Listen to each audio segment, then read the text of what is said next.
Friends, இப்போ நம்ம என்ன பார்க்க போகிறோன்னா, இந்த கோல்டா ஸ்டாக்ஸா எதில் இன்வெஸ்ட் பண்ணுறதுன்னு நம்ம பார்க்கலாம். பயங்கர டைலமாவில் இருக்குல்ல. கோல்டு ஏறுது, ஸ்டாக்ஸ் ஏறுதா, கோல்டு ஏறுதா, எது வந்து ஜாஸ்தி ஏறுது, அதோட எந்த இதில் கரெக்டாக இன்வெஸ்ட் பண்ணால் நல்லா வரும், எந்த கண்டிஷனில் இப்போ இருக்கும் மார்க்கெட்டு அப்படின்னு நம்ம ஒரு ஹிஸ்டாரிக்கல் அனாலிசிஸ் பண்ணணும். அதுக்கு முக்கியமாக நமக்கு தேவை வந்து கோல்டு ஸ்டாக் ரேஷியோ. ஸோ நம்ம வந்து ரெண்டுமே யூஎஸ்டியில் தான் கம்பேர் பண்ணுறோம். அதனால் S&P 500 வித் கோல்டும் கம்பேர் பண்ணலாம். இன்றைக்கி டேட்டுக்கு $4,500 மேலே போயிடுச்சு. 4533 இன்றைக்கி கோல்டு ரேட்டு. அதே மாதிரி S&P வந்து 6,900 போயிடுச்சு, 6909.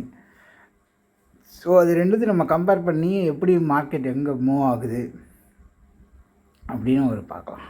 ஓகேவா? ஓகே ஃப்ரெண்ட்ஸ்,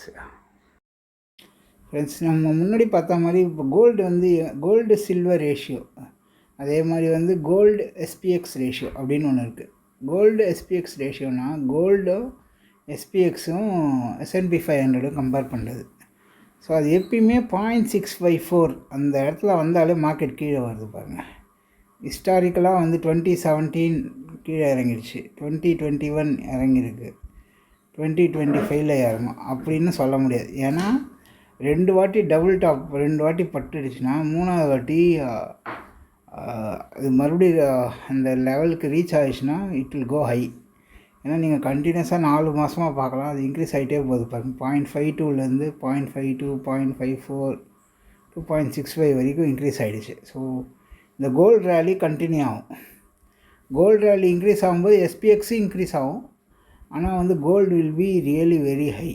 ஏன்னா இந்த கோல்டு SPX ரேஷியோ பார்த்தோம்னா நமக்கு நல்லா தான் தெரியும், இந்த இன்க்ரீஸ் ஆகிதே போகுது. நீங்கள் அது ஓவர் த இயர்ஸ் பார்த்தோம்னா 1.2 வரைக்கும், இப்போ ரீசெண்டாக பார்த்தோம்னா அப் டு 2012 வந்து 1.6 வரைக்கும் போயிருக்கு. 1.6லேருந்து இறங்கியிருக்கு.